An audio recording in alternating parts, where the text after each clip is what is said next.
जादुई दवा। अभी कुछ ही दिन पहले की बात है। मेरा एक दोस्त आदित्य गांव से शहर आया था, पर न जाने क्यों वो कुछ उदास और बीमार बीमार सा लग रहा था। अरे आदित्य, ये क्या हुआ तुमको? पता नहीं दोस्त, मुझे भी कुछ समझ नहीं आ रहा। अचानक से मुझे बहुत कमजोरी सी महसूस हो रही है। आदित्य, मैंने कहा ना बिस्तर से मत उठो। माँ, मुझे थोड़ी खुली हवा में जाने दो ना, मुझे घर में अच्छा नहीं लग रहा। आदित्य की माँ उसकी इस बीमारी से काफी परेशान थी, किसी से कुछ कह नहीं पा रही थी। उसे डर था कि कहीं ऐसा तो नहीं कि आदित्य ने जो गांव में सबके साथ मिलकर चिकन खाया था, उससे वो बीमार हो गया है। तो बहुत चिंता हो रही है आदित्य की। कहीं ऐसा तो नहीं कि जो बीमारी आजकल गांव और शहर में फैल रही है चिकन खाने से, वो हमारे आदित्य को तो नहीं हो गई है। शाम का वक्त था। कुछ दोस्त आदित्य से मिलने के लिए उसके घर आते हैं, क्योंकि वो काफी दिन से स्कूल नहीं जा रहा था। हेलो आदित्य, कैसे हो तुम? जब आदित्य युवराज से हाथ मिला रहा था तो युवराज ने क्या देखा कि उसके हाथ में तो अजीब तरह से धब्बे पड़े हुए हैं। तुम्हारे हाथ को क्या हुआ? कहीं तुम्हें वायरस वाली बीमारी तो नहीं हो गई है? युवराज आदित्य की मम्मी से, आंटी, इसे तुरंत डॉक्टर को दिखाइए। कहीं ऐसा तो नहीं है इसे वायरस वाली बीमारी हो गई है। दोस्तों, आदित्य से दूर ही रहो, कहीं ऐसा ना हो जो बीमारी आदित्य को हुई है वो हमें भी हो जाए। युवराज अचानक से अपना हाथ देखकर चुप हो जाता है। ये देखो, इसके जैसे धब्बे मेरे हाथों में भी आने लगे हैं। बाप रे, मुझे भी ये बीमारी हो गई। युवराज अपने घर जाता है और अपने पापा से कहता है, पापा पापा, देखो ना मेरे हाथों में कैसे धब्बे पड़ रहे हैं। आदित्य अभी गांव से आया है, मैं उसको देखने के लिए उसके घर गया था और मैंने जैसे ही उससे हाथ मिलाया, कुछ ही देर में ये धब्बे मेरे हाथों में भी आ गए। पापा, जल्दी से मुझे डॉक्टर के पास ले चलो, मुझे सांस लेने में परेशानी हो रही है। युवराज अपने पापा से बात करते करते अचानक बेहोश हो जाता है। उसके पापा घबरा जाते हैं और उसको तुरंत डॉक्टर के पास लेकर जाते हैं। डॉक्टर, इसे क्या हो गया है? जल्दी चेक कीजिए ना।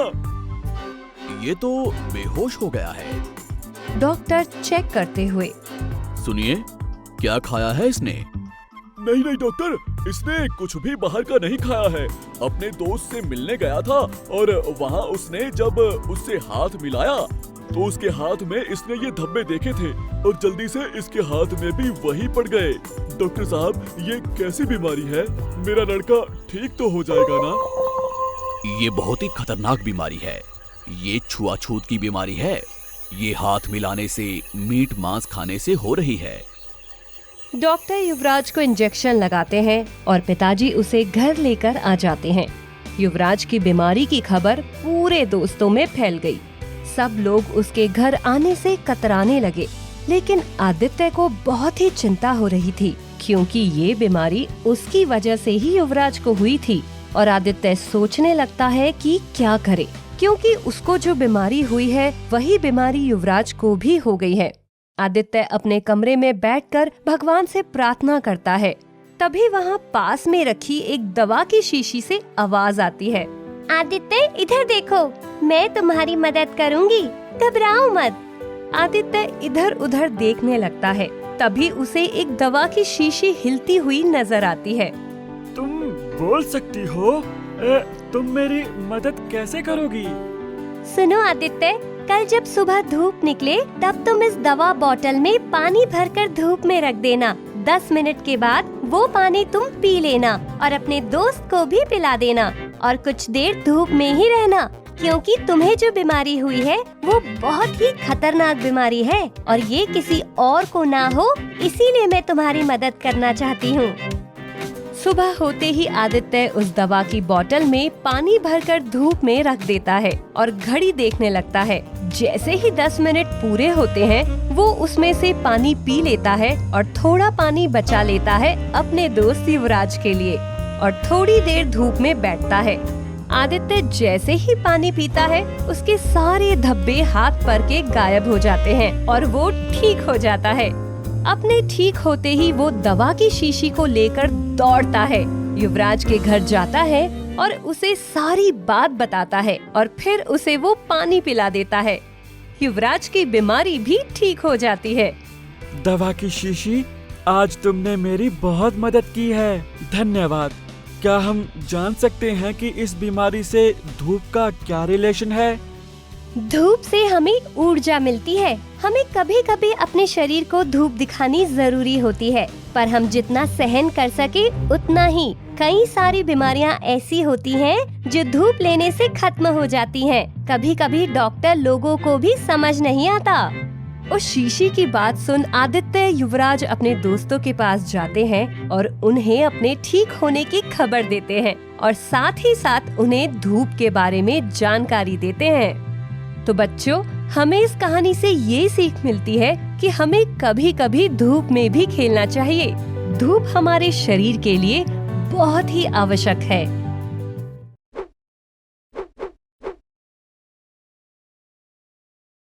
जादुई आग। ठिठुरती ठंड का समय था। हर तरफ सन्नाटा पसरा था। कोई भी अपने घरों से बाहर निकलना नहीं चाहता था। भारी बर्फ पड़ने के कारण सारी सड़कें जाम थी। स्कूलों में भी छुट्टी थी। पहले कभी किसी ने इतनी ठंड का सामना नहीं किया था।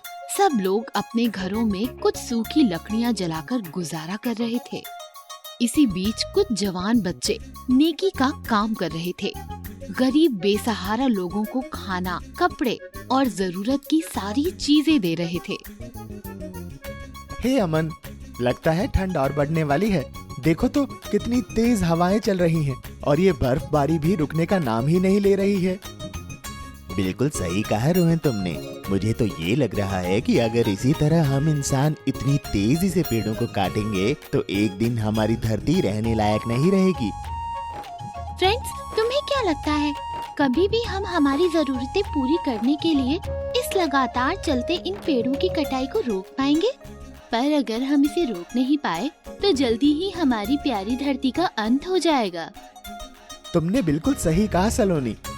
फ्रेंड्स, रोहन, क्यों ना हमारी धरती को बचाने की शुरुआत हम हमारे शहर से करें? पर हम करेंगे क्या? हर तरफ तो दूर दूर तक सिर्फ बर्फ ही नजर आ रही है। ऐसी हालात में हमें लोगों की मदद करना जारी रखना चाहिए और जैसे ही मौसम बदले तो हमें तुम्हारे इस प्लान को आगे बढ़ाने में इन्हीं लोगों की मदद लेनी चाहिए। वाह, what a wonderful idea Shivani. अब से जिन लोगों की हम मदद करेंगे उनसे हम बदले में 10 पेड़ लगाने की गुजारिश करेंगे। Yes! Friends, let's go. Already बहुत लेट हो गया है। सब लोग अपने अपने घर चले जाते हैं। अगले दिन सुबह जब रोहन अपने घर से निकलकर अपने दोस्तों से मिलने जाता है, तभी बीच में उसे कुछ लोग अपने हाथ आग में सेकते नजर आते हैं। वो भी रुककर आग के पास बैठ जाता है। थोड़ी ही देर के बाद वो अपने फ्रेंड्स के प्लान के बारे में वहाँ बैठे लोगों के साथ डिस्कशन करता है। सभी लोग उसकी बड़ी तारीफ करते हैं और फिर रोहन वहाँ से चला जाता है। कुछ दूर जाने के बाद वो अपने फ्रेंड्स को मिलता है और लोगों की मदद करने में जुट जाता है। अमन, आज मैंने अपना पेड़ों को बचाने का प्लान कुछ लोगों को बताया और वो लोग काफी खुश हुए। खुश? हाँ, खुश क्यों नहीं होंगे? सभी लोग तो इस जानलेवा मौसम से परेशान हैं। मुझे लगता है कि हमारी सब लोग मदद करेंगे। हमें भी रोहन की तरह लोगों से बात करनी शुरू करनी चाहिए। मैंने भी अपने मॉम डैड को कहा है कि हमारी इस मुहिम में हमारा साथ दें और अपने दोस्तों से भी पेड़ लगाने की बात करें। सब लोग अपना काम खत्म करके घर की ओर निकल पड़े।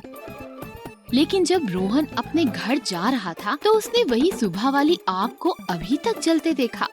उस आग में से बहुत ही ज्यादा रोशनी निकल रही थी, जिसे देख रोहन उसकी ओर बढ़ा और देखा कि वो कोई साधारण आग नहीं थी। आओ रोहन, मैं तुम्हारा ही इंतजार कर रही थी। तुम बोल सकती हो?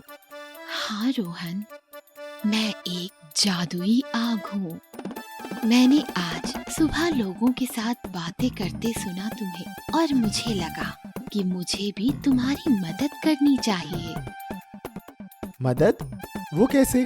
तुम तो चल भी नहीं सकती, तो फिर तुम हमारी पेड़ लगाने में मदद कैसे करोगी? रोहन के बोलते ही वो आग एक स्त्री का रूप ले लेती है और उसके हाथ में एक चमकती हुई जादुई छड़ी होती है। उसके शरीर से आग की लपटें निकल रही थी। उसकी गर्मी से रोहन को भी पसीना आने लगा। देखो रोहन, मैं चल सकती हूँ, उड़ सकती हूँ और इस दूर दूर तक फैली बर्फ को एक झटके में साफ कर सकती हूँ, जिससे तुम्हें पेड़ लगाने में मदद होगी और तुम्हें गर्मी के मौसम का इंतजार नहीं करना पड़ेगा। और साथ ही साथ मैं तुम्हें एक जगह से दूसरी जगह ले जा सकती हूँ। वो कैसे? आग अपनी जादुई छड़ी घुमाती है और सारी बर्फ साफ हो जाती है और वो अपने आप को एक खाली मैदान में पाता है। तो रोहन, ये देखो, ये खाली मैदान पहले एक जंगल हुआ करता था, जिसे कुछ दुष्ट लोगों ने पूरी तरह नष्ट कर दिया। पहले ये मेरा घर था और अब मेरे पास रहने के लिए कोई जगह नहीं बची, तो मुझे भी शहर की ओर आना पड़ा।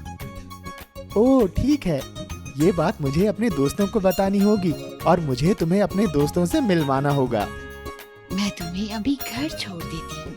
हम कल सुबह पेड़ लगाना शुरू करेंगे। जादुई आग उसे अपने घर छोड़ देती है और रोहन अपने घर चला जाता है। सुबह होते ही वो अपने दोस्तों को लेकर उस आग के पास जाता है और पूरी बात बताता है। सारे दोस्त मिलकर पौधे लगाते हैं। उसे देख शहर के दूसरे लोग भी उनकी मदद करने में जुट जाते हैं। शाम को जब बाकी लोग घर चले जाते हैं, तब वो आग अपनी जादुई छड़ी चलाती है और देखते ही देखते वहाँ लगे सारे पौधे बड़े होने लगते हैं। कुछ ही महीनों में वो एक जंगल में बदल जाते हैं।